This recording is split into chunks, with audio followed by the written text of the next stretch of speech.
Kenapa kita memiliki alis? Kenapa kita memiliki bulu mata? Kenapa hidung kita berbentuk seperti segitiga? Tentunya hal-hal tersebut pasti pernah terlintas di pikiran teman-teman. Dan hal-hal tersebut ada alasannya. Assalamualaikum warahmatullahi wabarakatuh. Perkenalkan, nama saya Hana Laras Kinanti dengan NIM 2410911200028 dari PSKPS Angkatan 2024. Pada kesempatan kali ini, saya akan memaparkan mengenai anatomi permukaan dengan dosen pengampu Dr. Abdullah Oski Iliandri, Magister Kesehatan. Baik, sebelum kita masuk ke materi utamanya, kita harus mengulang sedikit pembelajaran yang sebelumnya, yaitu mengenai definisi dari anatomi. Jadi, di sini saya mengambil definisi secara bahasa, yaitu anatomi dari bahasa Yunani, yaitu terbagi menjadi ana dan tomi. Ana yaitu habis atau ke atas, dan tomi yaitu memotong. Jadi anatomi adalah ilmu yang mempelajari struktur tubuh dengan cara menguraikan struktur tubuh menjadi bagian terkecil. Oke, jadi anatomi ini adalah suatu ilmu yang mempelajari bagian dalam atau internal dan luar, bagian eksternal dari struktur tubuh manusia dan hubungan fisiknya dengan bagian tubuh yang lainnya. Sebagai contohnya adalah mungkin mempelajari organ uterus dan posisinya di mana dalam tubuh gitu. Mungkin dari bahasa lain, seperti dari bahasa Latin, anatomi itu juga bisa diterjemahkan dengan susunan kata yang sama, ana dan tomi. Jadi dalam bahasa Latin, ana itu adalah bagian atau memisahkan, dan tomi itu adalah irisan atau potongan. Sehingga anatomi dapat dimaknai juga itu sebagai ilmu yang mempelajari bentuk atau susunan tubuh baik secara keseluruhan maupun bagian-bagian serta hubungan alat tubuh yang satu dengan yang lainnya. Nah, kemudian berdasarkan aspek yang dipelajari, anatomi itu terbagi menjadi dua nih, yaitu yang pertama anatomi mikroskopik dan anatomi makroskopik.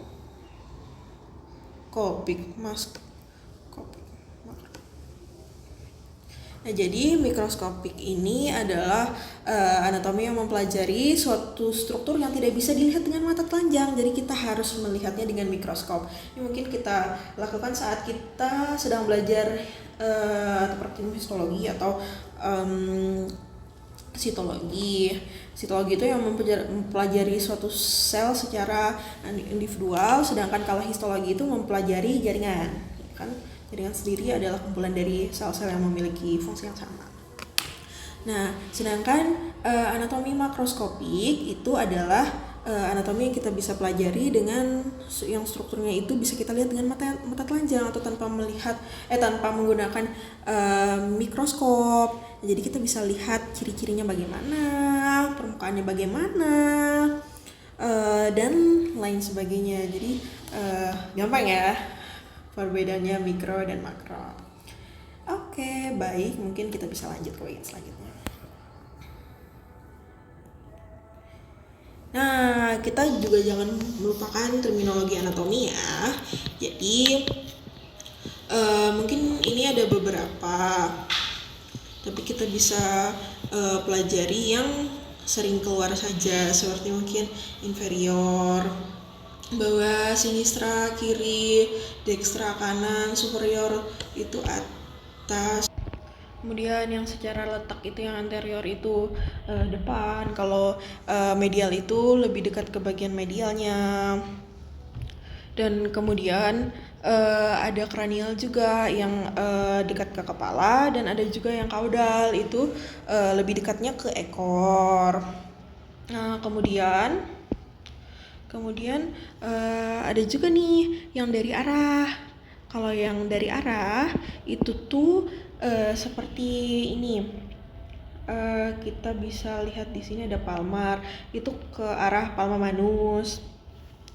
Kemudian ada juga Pelantar, itu ke arah Pelanta Pedis. Kemudian ada Ulna, lebih dekat ke OS Ulna. Kemudian dan masih banyak lagi ya. Oke, mungkin kita bisa lanjut ke materinya. Nah, ini sebenarnya kita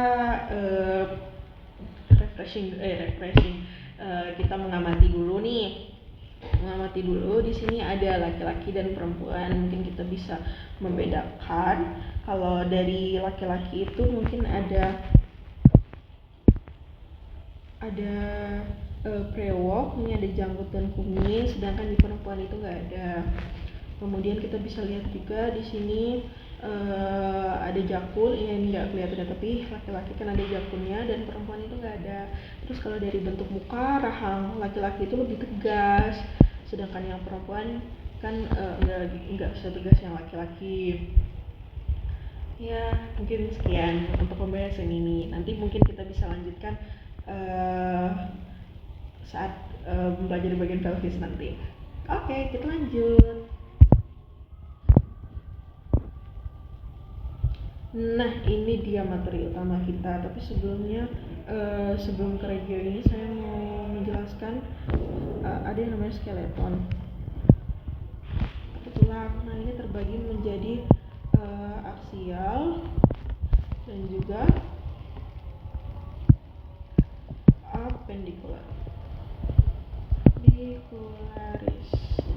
Nah, kalau aksial ini terbaginya menjadi kaput, kolum, toraks atau dada. Dan kalau misalnya apendikularis ini sendiri itu tambahan ya, seperti mungkin ekstremitas atas di bagian lengan atau ekstremitas bawah kayak tengkai kaki. Nah, oke, baik, kita lanjut ke pembahasan mengenai regio. Nah, kalau dari regio itu sebenarnya apa? Nah, regio itu artinya adalah wilayah. Di sini saya fokus ke regio utama tubuh saja. Jadi apa sih regio utama tubuh itu? Jadi regio utama tubuh merupakan wilayah-wilayah utama atau segmen-segmen utama dari tubuh manusia sebagai suatu pengorganisasian dan juga keberadaan berbagai organ serta struktur tubuh manusia. Dan di sini ada 7, kita fokusnya ke 7 ini aja yang regio utama, yaitu yang 7 itu. Yang pertama ada kaput atau bagian kepala, kedua itu ada kolon atau bagian leher, kemudian toraks bagian dada, kemudian abdomen itu yang bagian perutnya, kemudian pelvis itu bagian panggul, kemudian yang keenam yaitu yang kita bahas juga yang apendikularis yang tadi, ekstremitas superior atau anggota-anggota gerak atas atau lengan, dan ekstremitas inferior atau anggota gerak bawah atau tungkai. Contohnya ya. Oke, lanjut kita yang regio yang pertama yaitu kaput. Nah, seperti pertanyaan yang awal tadi ya, kita kenapa sih kita sebagai manusia itu punya rambut? Nah, jadi pasti ada alasannya kan. Nah, jadi rambut ini fungsinya itu untuk melindungi kepala kita dari paparan sinar matahari, kan ada sinar UV yang berbahaya. Nah, jadi rambut itu melindungi kepala kita.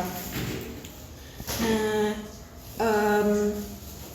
mungkin kita bisa mengspesifikkan juga di sini ada hidung. Tadi seperti pertanyaan yang di awal, kenapa hidung kita itu bentuknya seperti segitiga? Karena ini kan anggap aja kita ini segitiga, di sini lubang.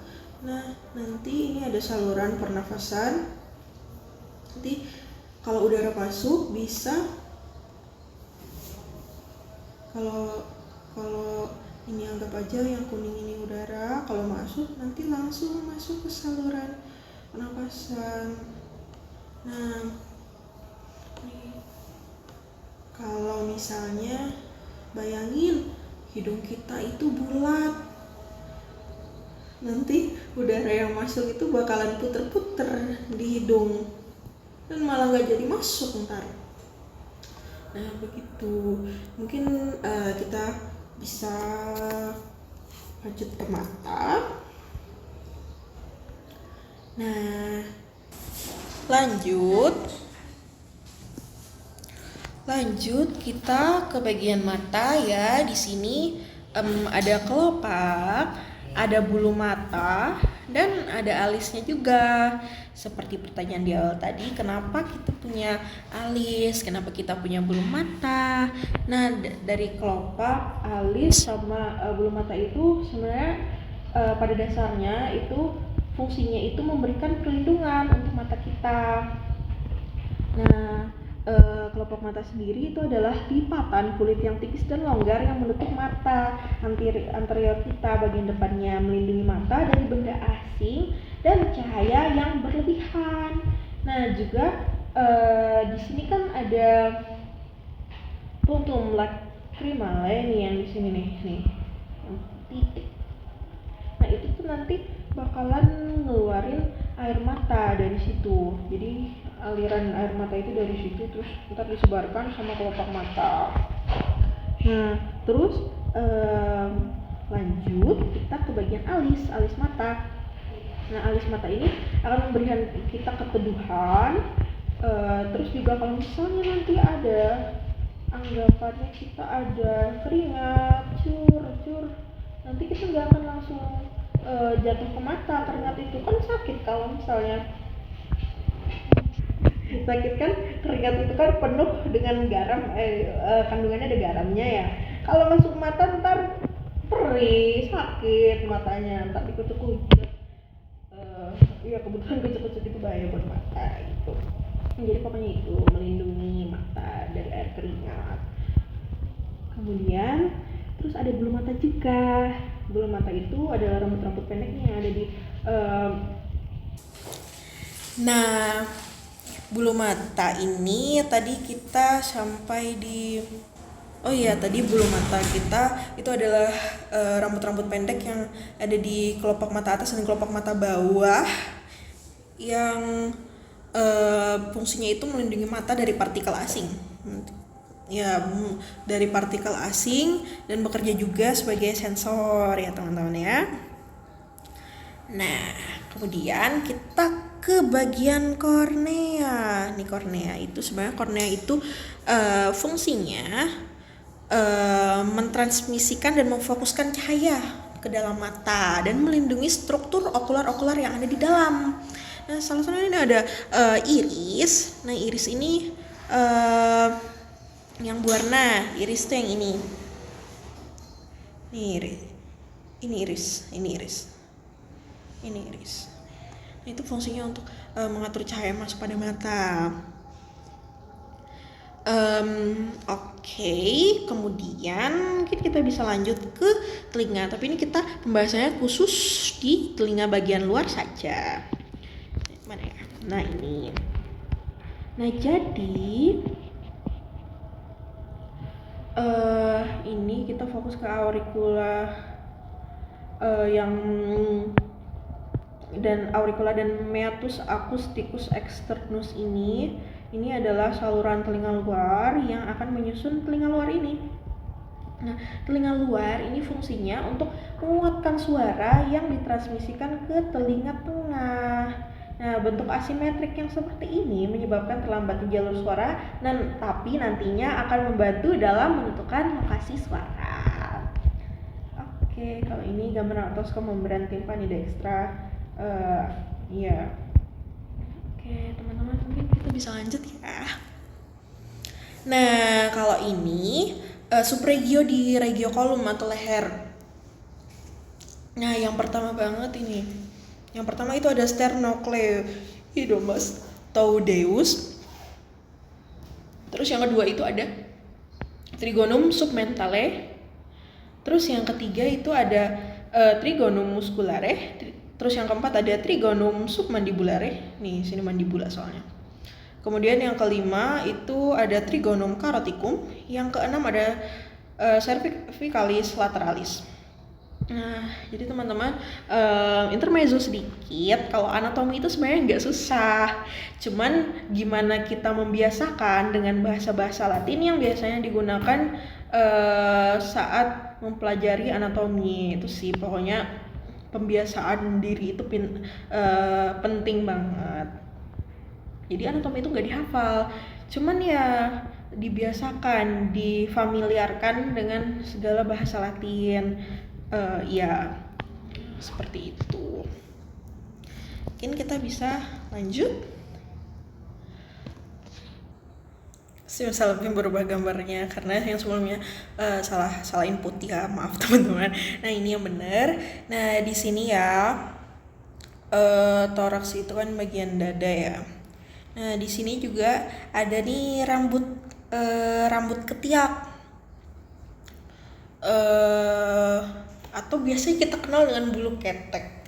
Jadi itu sebenarnya bulu ketek itu ada fungsinya. Kenapa dia bisa tumbuh di situ? Itu adalah untuk menghindari gesekan. Kan ini kan kita tangan kan kayak gini-gini terus ya, kayak ya pokoknya begitulah. Jadi menghindari kita dari lecet karena ada bulu-bulu di sini. Terus semisal nggak ada bulu-bulu dan kita gini-gini terus nih, jadi kan mungkin bisa ada lecet atau apa gitu di sini, sakit kan, perih gitu rasanya jadinya gitu. Nah, jadi sekian seperti itu teman-teman. Ini di toraks juga ada jantung ya di sini. Terus juga ada paru-paru bagian toraks ini. Kita lanjut ya. Nah di bagian toraks ini kan yang di dalamnya itu bentar ada jantung ya. Ada jantung, jadi bagaimana cara kerjanya? Nah di sini ada aorta. Jadi aorta itu adalah merupakan pembuluh darah yang paling besar pada jantung. Aorta itu nanti yang membawa dan mendistribusikan darah yang kaya akan oksigen itu ke seluruh arteri. Nah, kemudian nanti ada nih yang namanya arteri pulmonalis. Nah, itu unik banget, nggak seperti arteri-arteri yang lain yang membawa darah yang mengandung oksigen ke bagian lain tubuh. Arteri pulmonalis itu membawa darah terdeoksigenasi atau oksigen berkurang ke paru. Setelah mengambil oksigen, darah yang kaya oksigen kembali ke jantung melalui venae pulmonalis. Oke, kemudian nah ada juga nih namanya vena cava superior dan juga inferior. Nah, itu tuh nanti dua vena yang paling besar yang ada dalam tubuh. Nah, pembuluh darah tersebut membawa darah terdeoksigenasi atau oksigen berkurang dari berbagai regio tubuh ke atrium kanan jantung nanti. Nah, karena kembali ke jantung dan terus mengalir melalui siklus jantung, maka darah itu terdeoksigenasi itu diangkut ke paru. Nah, jadi di sini darahnya menjadi teroksigenasi atau kaya akan oksigen. Kemudian darah kembali ke jantung dan dipompa keluar ke seluruh tubuh melalui aorta. Darah yang kandungan oksigennya berkurang kembali lagi ke jantung melalui venae cavae. Oke, lanjut. Nah, kita lanjut ke abdomen. Sini. Nih ya. Di abdomen, kalau misalnya kita mau belajar tentang sistem digesti, kita pasti ya belajar bagian abdomen, ya kan perut. Nah, jadi perut sendiri itu dibagi menjadi 9 kuadran. Kita mungkin bisa lanjut ke halaman slide yang berikutnya. Nah, ini dia. Ada 9 regio yaitu regio hypochondrium dextra. Terus yang di sini ada regio epigastrium. Kemudian ada regio hipokondrium kiri, kemudian di sini ada regio lateralis kanan, yang di tengah ada regio umbilicalis, kemudian yang di sini ada regio lateralis kiri, kemudian yang di sini regio inguinalis dextra, dan di sini ada regio pubica, yang di sini regio inguinalis kiri. Nah, ini garis-garisnya ini, yang ini disebut bidang intubercularis, yang ini disebut bidang subcostalis, yang di sini ini disebut bidang medioclavicularis. Ini sebenarnya gambarnya mungkin bisa kita lihat gambar yang lain ya teman-teman. Soalnya ini gak kebayang organ apa yang ada dalam sana. Bentar ya. Coba kita lihat slide selanjutnya. Nah, sudah muncul gambarnya. Ini sebenarnya, maaf kalau tadi sebelum saya bilang itu kuadran, maksudnya regio ya, kalau dibagi menjadi 9 itu regio. Nah, ini bisa kita lihat di sini. Kalau di tengah itu ada usus halus, usus besar, sama lambung juga yang bagian bawahnya. Kemudian di sini ada hati, yang di hipokondria ini dextra itu ada hepar, ada hati, pankreas juga. Nah, kurang lebih seperti itu.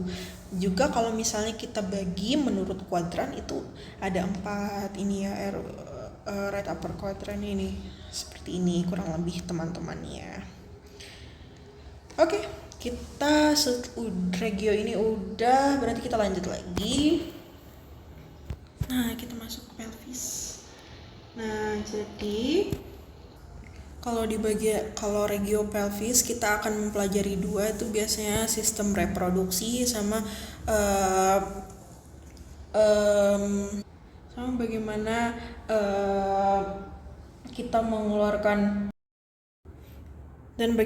mengeluarkan urin. Nah, jadi kalau misalnya alat kelamin laki-laki itu adalah penis, dan kalau perempuan itu adalah vagina. Oke, baik. Nah, ini bisa dilihat perbedaan panggul laki-laki dengan panggul perempuan, itu kelihatan banget. Kalau laki-laki itu ya langsung lurus gitu aja, kalau misalnya perempuan itu agak ini. Nah, karena perempuan itu akan melahirkan dan mengandung dan melahirkan, seperti itu. Jadi bisa kita lihat dari tulangnya sendiri.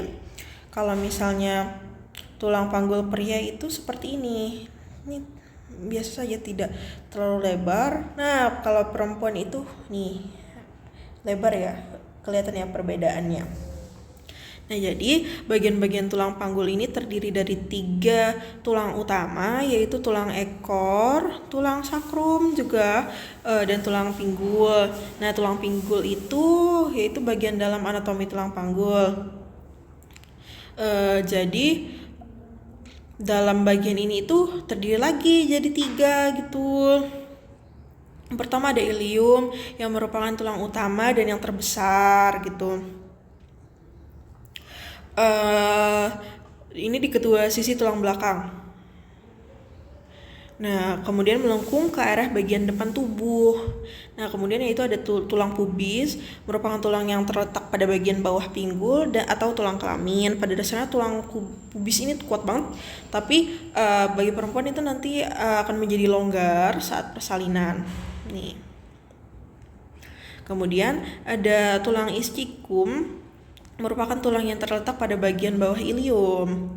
Nah, tulang itu juga disebut tulang-tulang duduk karena dapat menopang berat badan saat duduk. Kemudian ada tulang sakrum juga. Ini memiliki bentuk segitiga dan terletak pada bagian belakang panggul. Selain itu, tulang sakrum ini terbentuk dari 5 tulang belakang yang menyatu juga. Itu kalau tulang ekor itu nih yang terakhir di bawah tulang sakrum nih.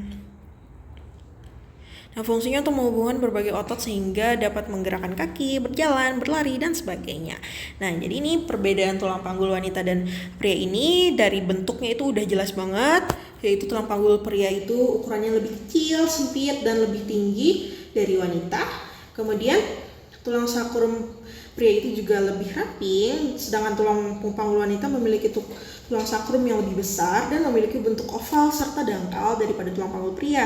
Kemudian dari segi fungsinya, tulang panggul pada pria berfungsi untuk alat gerak dan melindungi fungsi usus besar, penis, serta testis, sedangkan pada wanita, tulang panggul itu fungsinya untuk melindungi vagina, rahim, mulut rahim, indung telur, usus besar, kandung kemih, dan saluran kemih juga. Selain itu, tulang panggul wanita ini sangat besar banget perannya itu dalam kehamilan dan persalinan. Oke, sekian ya teman-teman. Semoga bisa Oke, kita lanjut ke ekstremitas superior yang bagian atasnya. Nah, ini ya ekstremitas superior dan kalau jari-jari secara umum itu pollex. Nah, itu ibu jari. Terus yang kemudian ada indeks itu atau digitus secundus 2 yaitu jari telunjuk. Kemudian digitus medius yaitu jari tengah. Kemudian digitus annularis yaitu jari manis. Kemudian yang terakhir ada digitus minimus atau kelingking. Oke. Ini ya guys, anggota gerak atas di sini bisa kita lihat ini ada triceps brachii juga di sini ototnya gitu yang musculus gitu. Oke, mungkin kita bisa lanjut. Kemudian ini kalau tadi yang ekstremitas superior atau atasnya, ini yang inferiornya atau bawah. Nah, ini kalau tampak anteriornya seperti ini dan tampak posteriornya seperti ini. Tadi kalau misalnya ekstremitas superior itu enggak saya cuma memasukkan bagian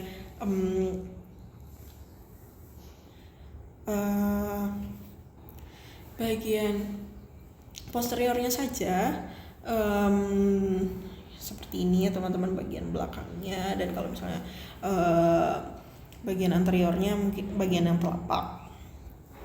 Oke. Kemudian ini ekstremitas inferior yang tadi. Nah, kurang lebih seperti ini teman-teman. Oke. Ada rectus femoris, rectus ilioialis, kemudian